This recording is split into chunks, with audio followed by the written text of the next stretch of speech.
Hello there, people of YouTube. This is Josh from the Spikehead podcast. And first things first, sorry about this very bad resolution.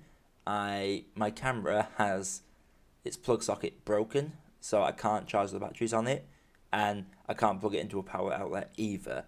So I'm stuck without a decent resolution camera. I'm going to work on getting one of those next year.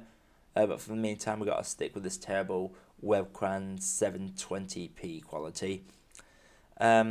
For this podcast, I was going to do a spoiler discussion about Aquaman with a guest, but instead, because it's the end of the year, I want to do a bit of reflecting, because this was my first year properly trying on this platform. I did have a previous channel, but it was just a gaming channel that I just did it for fun, whereas this one I really wanted to invest in it, because the reason I started this channel was I love talk about films. I don't like to just go into films and say, oh, that's good or that's bad. I like to break it down, I like to appreciate the cinematography, the sound design, the acting. There's just so many elements from studying film for 6 years that I come to appreciate, and I don't have many friends that will talk about it with that much passion as I do. So I thought this would be a great outlet for me to talk about the films I've seen and what I thought about them, and I figured the best audience for it would be fellow film fans. I thought I would find more of them on here. So I just like talking about films with guys, and I'm hoping to eventually create a hub where people can just sit down and discuss films and not bash each other for it, because there's a lot of people that will diss you for liking a film and disliking a film, and end of the day, we want to get lost in the world outside of our own. That is why we go to the cinema, and this has been an interesting first year to say the least. When I first started this, I didn't expect to have anyone watching. As it stands right now at time of recording this at 7 a.m. on New Year's Eve, I've got 38 subscribers and a total of 63 hours watch time, which is surprising to me. Like, that's nearly 3 days worth of people just sitting down and listening to me speak about movies. Like, I admit I've not got the best images to look at. I feel it's more of a audio kind of channel rather than a visual. I do intend to bring more visuals into it later down the line once I get the hang of some effects. And out of these 38 subscribers, 15 of them are friends of mine. People I know. I asked them to subscribe when I first started, and only 15 people responded to that post, so thank you to those guys. But taking that away from it, that means there's about 23 people who I've never met or spoken to in person that sit down and enjoy listening to me talk about films, and I appreciate every single one of you. It honestly means a lot to know that just random people from the internet want to hear me talk about films. That's kind of why I started this, because I didn't know if I was too passionate about films and people just didn't like it. But you guys, I appreciate every single one of you, and thank you for subscribing to me and keeping on the loop this entire year. My goals for this next year is, well, subscriber wise, I just want to get to 100. Like, I'm not expecting like a massive influx, but I would like to have at least 100 people that just like to sit down and talk about films with me. I intend to get a nice video camera and get a nice set design, and maybe get some soundproofing around me and some nice decorations to make it look more studio-like, so we can improve the quality of the sound, because right now I have to keep my audio on a very low, sensitivity. A very low sensitivity has to be kept on my audio to stop it echoing all over, because I'm literally recording this from a dining table in my living room. So not exactly the best sets in terms of talking about movies there. And I would just like for my videos to get to minimum 3-digit figures when it comes to viewership. Right now I seem to be getting the 20s quite frequently, and I've only got 2 videos as it stands at the moment that have broken the 100 barrier, with those being Ready Player One and A Star Is Born. And A Star Is Born is my highest viewed, even though I made a massive botch with what are the actors in it. So that is really funny to look back on, but I'm really happy that people have enjoyed listening to my content. I'm approaching 2,000 views total. It's been a mad year. I've not been as consistent as I would have liked. I've had a lot of personal issues this year, but I've kept grinding when I can. I hope to get reviews out more and more as the year goes on. Last year I saw 72 movies. This year I only saw 70. Next year I'm determined to get to the 100 mark. And I just really hope people have enjoyed the ride so far. And if you do enjoy what I do here, it means a lot for every one of you that subscribes to this channel. And I wish I get more comments from these because I like to have a discussion with people. So if you have an opinion about a film or you think I'm wrong, please tell me down in the comments. I like to discuss movies. That's why I started this channel. And I want to create a hub where we can all just talk about films all together.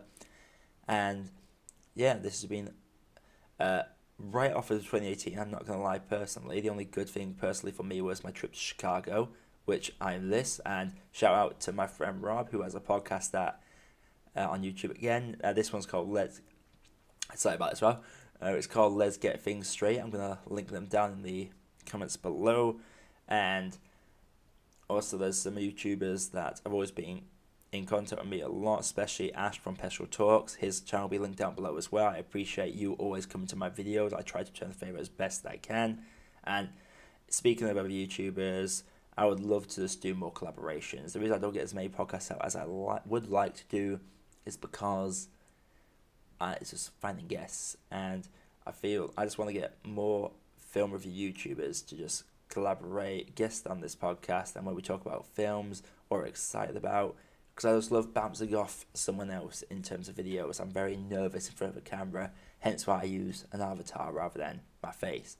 And to be fair, my face is not, look at me, I'm stable. Look at this, this is just, I'm very scruffy. It's like 7:30 in the morning over here. But I want to be doing more collaborations and getting to know more YouTubers in the film review community, because we all love films and I love talking about films. I love to discuss it with all you guys. So if any of y'all, if any of you are watching this, by all means reach out. I would love to have you guests. I would love to help you out with your videos as best as I can.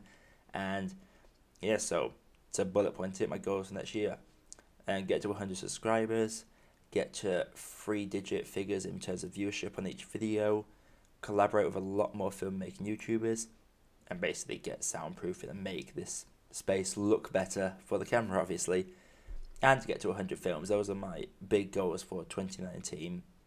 But speaking of 2019, now I've got the wholesome part of this podcast out the way. I want to talk about the films that I'm looking forward to for 2019, because looking at the lineup, it is looking amazing, like fantastic lineup. Now, I was going through the list, I got to 30 and I was trying to cut it down to 10, but in all honesty, I could not cut it down to 10 films I was really looking forward to, so I'm going to be counting down my top 15 films that are coming out in the UK release in 2019 that I am really excited for. So without further ado, let's get on to what we're hyped about. First things first, we got Kingsman 3. Now there's no trailer yet, but we're all aware the first one was amazing and visually appealing, and the second one was basically a letdown, but I still have fun with the second one, though I do feel like Merlin's death was a bit stupid and needless. They just put him in there dying just to have a death, but same director, and I hope he's heard the feedback of the second one and brings it all back. Apparently this third Kingsman's going to be a prequel, so before Kingsman, so it might be a different set of characters. If it's set in either the 50s or the 60s, I'm probably completely wrong there, but I'm looking forward to that, because I just like this English gentleman thing. I really wanted to cosplay as a Kingsman at C2E2, ended up just doing the Penguin the whole time there, because I'm a big fan of Gotham. I was speaking of which, I also want to do more TV reviews next year as well, so I will be reviewing Gotham as its last season is coming up. But yeah, Kingsman 3 is number 15 on the films I'm looking forward to. Just double checking my list, bear with me a second. I need to improve my flow, I will tell you that much. Let's see. Yeah, number 14. Shazam. Aquaman was a surprising hit for me. I thought it was better than Wonder Woman.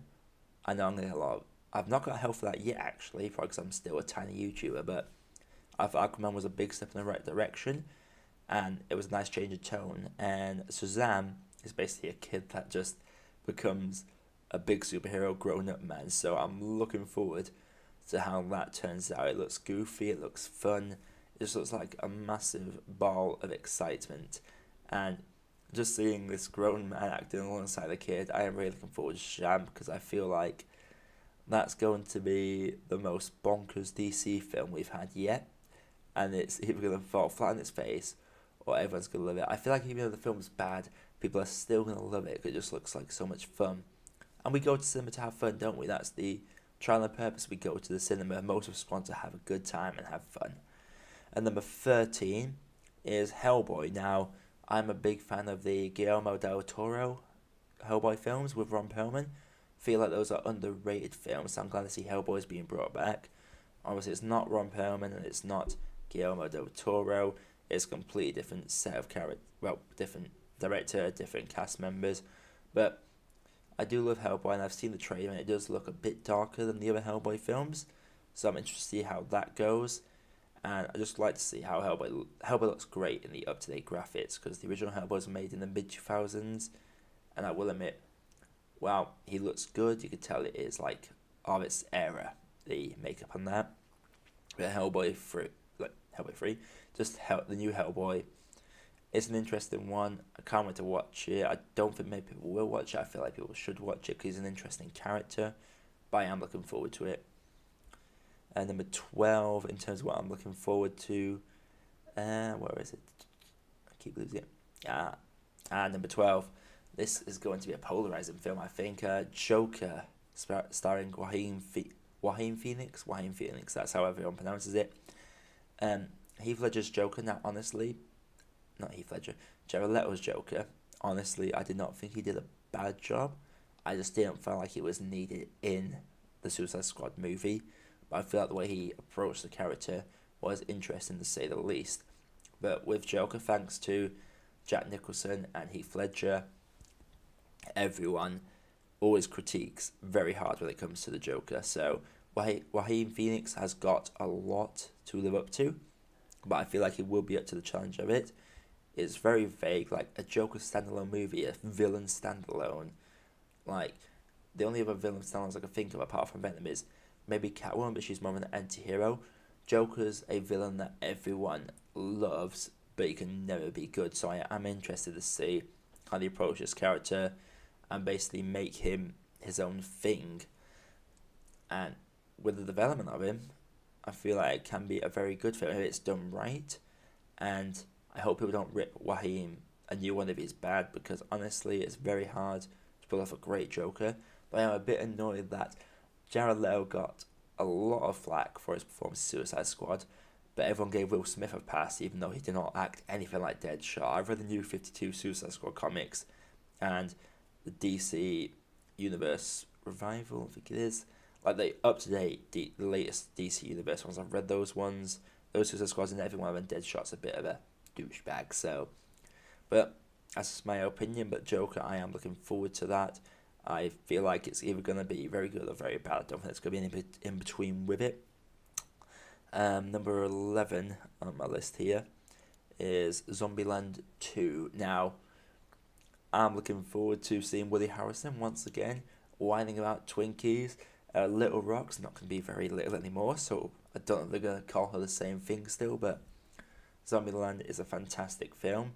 And we've all wanted a sequel, but it has been a decade since the original one came out. So we'll be interested to see how these guys have aged over time. Obviously, Emma Stone is now an Oscar winner.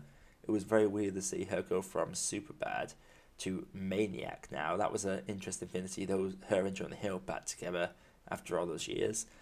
And just be nice to see this crew back together again. Has Michael Cera aged, do we think? Wait, it's not even Michael Cera, is it? It's Jesse Eisenberg. Easy getting mixed up, isn't it? But yeah, Jesse Eisenberg and Woody Harrelson, I'd love to see how they'll work off together again. I'm just really excited for this one. I feel like it's going to be a lot of fun. There's no trailer yet, but I'm excited for it nonetheless.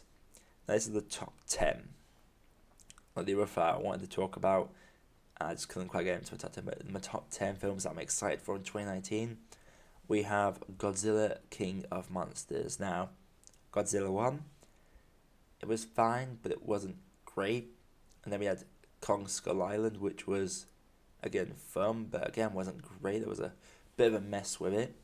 This one, though, you look at the trailers, it's what we want. Classic kaiju on kaiju action. We've seen Mothra, King Ghidorah, Godzilla, all the big ones that all come together in this film. Ken Watanabe's dropping his one-liners as usual, being badass as hell. Just that shot at the end of the trailer with Godzilla and King Ghidorah running at each other and colliding. it's just gonna be so much fun seeing this monster on monster action. It's definitely gonna be an IMAX 3D experience. I think it's not gonna be in terms of story and characterization and plot. Don't think it's gonna be that great, but in terms of what we want, just kaiju monsters kicking the hell out of each other, I think that's going to be incredible. It's going to be an incredible spectacle, to say the least, and I am really looking forward to it. Hopefully we get to see more of them than just these shadows we're seeing in the trailer, but I feel that's a good tease, marketing-wise. Number 9, and what I'm looking forward to in 2019, is, ironically, Star Wars Episode 9. Now, I like The Last Jedi. I think it's the second best Star Wars film. I feel like Star Wars fans are the hardest people to please. Me, I'm not obsessed with Star Wars. I've seen them all, but I'm not obsessed with them like a lot of people are. Though I do love the community it has brought at conventions and things. But no, J.J. Abrams is back. I think he's a really good director. I don't think he's going to copy, like he can't even copy Return of the Jedi anymore because of how much has been written off in The Last Jedi. But I am really excited for it. I feel like no matter if people think it's good or bad, everyone's going to see it. It's going to break 1 billion easily.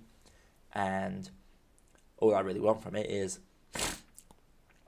for one, give Rey a few flaws, because her just crying over things is not really a flaw, because when it comes to practicality, she's still basically Mary Sue and everything. Give Finn something better to do. And I can't remember the character's name, but the Asian lass he's with in the second film, I feel bad for the actress that got a lot of flack for her character, because she was really good.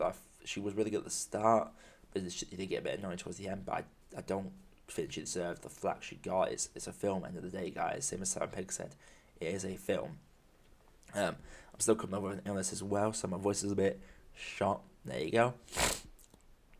But yeah, Star Wars Episode 9, everyone's going to watch it, don't lie.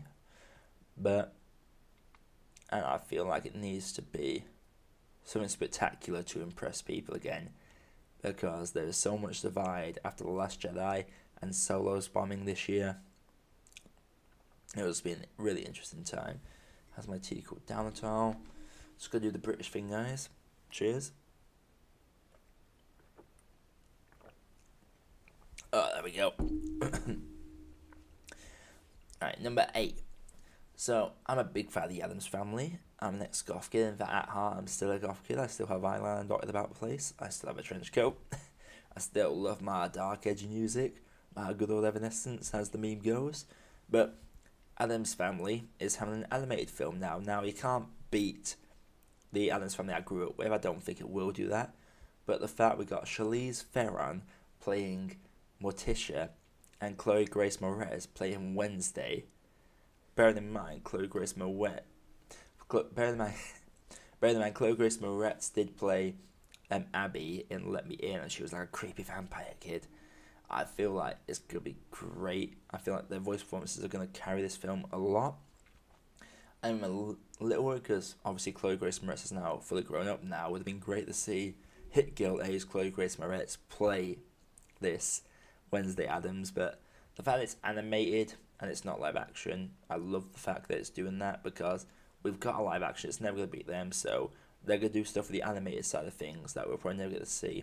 That might be really fantastic, or it might just be a disposable kids film, like say Hotel Transylvania 3, but regardless, Addams Family is a property I love, and I'm really looking forward to that film.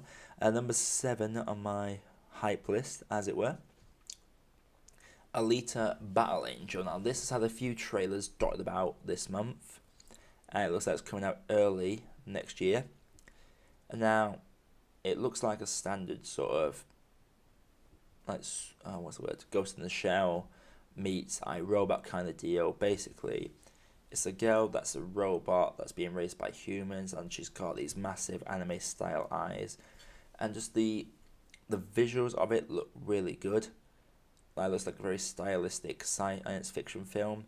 Now, I feel like I have seen the story before, but something about the trailer is just making me excited for it. I don't know what it is, but I feel like the way that she just goes from this shy kid to kicking ass, and I don't know, I think there's going to be a lot of memes for it because of the massive eyes, and I'm not really doing a good job at selling it, am I? But Go watch the trailer, Elita Battle Angel. There's just something about the trailer that has been very enticing to me, and I'm going to watch that the day it comes out, I believe. And it might be amazing, or it might go the same way as Valerian. I hope it doesn't go the same way as Valerian, because Valerian built up a great world, but unfortunately it was a lackluster film. I'm hoping Alita goes above and beyond and becomes a very good original sci-fi film. In fact, it might be based off something. I might have to go research, see if it's based off any sort of graphic novel, because it does look very graphic novel-esque with some of the designs. But if it is an original concept, I'll be supporting it 100% because we need more original concepts in Hollywood these days. Number 6, Detective Pikachu. When I saw this announced, I honestly thought, oh, it's Deadpool voicing Pikachu. How the hell are they going to make Pokemon work in live action? How the hell is that going to work? I thought that was a recipe for disaster and it was going to fail, but lo and behold, a trailer came out. Not only have they made Pikachu even cuter than before, he's like so fluffy. Oh, you just want to hug the man. Like the fact that it's got Deadpool's voice coming out of it is a bit off-putting, but maybe I'll learn to look past that. It's like when I saw Alien Covenant and I saw, oh, it's Danny McBride, but by the end I saw him as Tennessee, I think he was called. Yeah, Tennessee. I just feel like it would be very interesting. I looked at the trailer and I'm not gonna lie, they made these Pokemon somehow fit this world. The Pokemon actually look good. The Charizard, the Jigglypuff, the Charmander, the Bulbasaurs, all of them in the trailer. Like, you could tell they're not real parts of this world, but I think the colour palette they've designed in this world makes these Pokemon look like they belong in there. And it actually looks like, yeah, they actually blend the world really well. It looks very Roger Rabbit-esque in terms of how well it all blends together. I mean, that's a bit of a stretch because Roger Rabbit, you could tell who's a cartoon and who's not. But I'm surprised about how good they made the Pokemon look.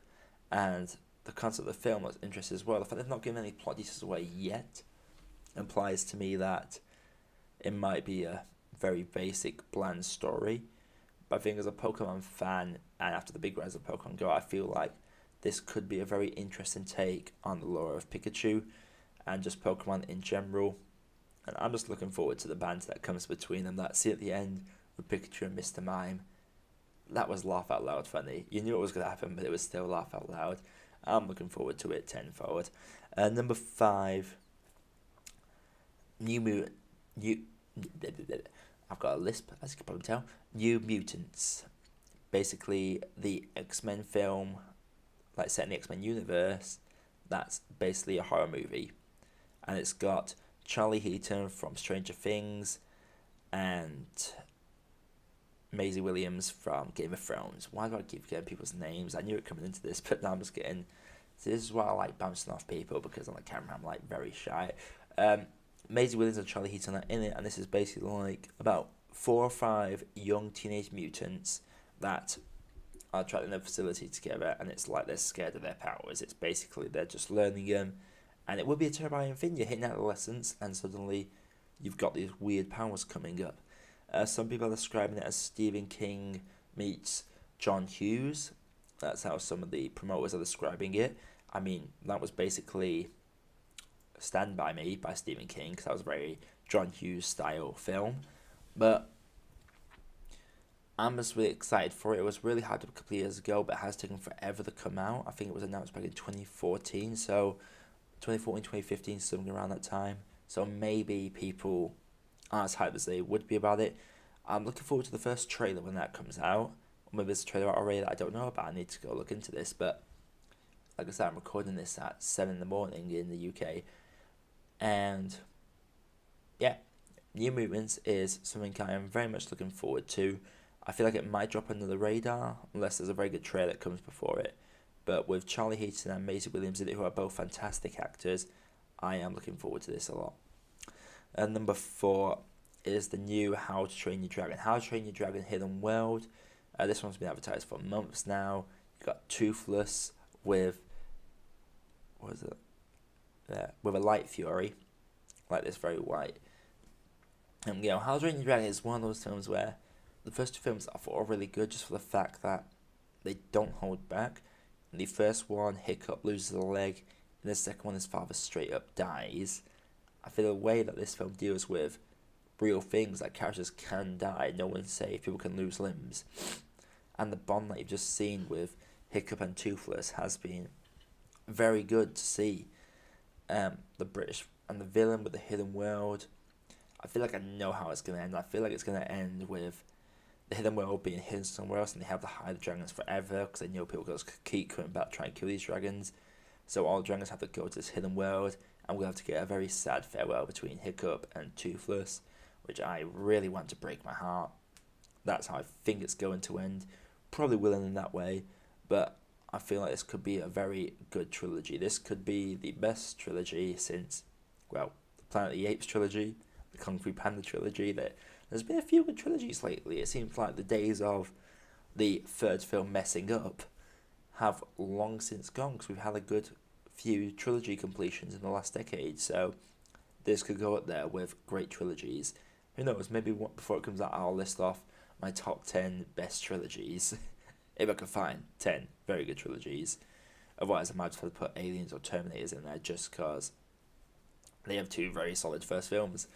But yeah, How to Train Your Dragon Hidden World is something that is my most hyped animated film for next year, I think. Let me just double check. Yes it is. Yeah, it is. It's my most hyped animated film for 2019, and I hope it is very successful. Number 3, Glass. Now, M. Night Shyamalan.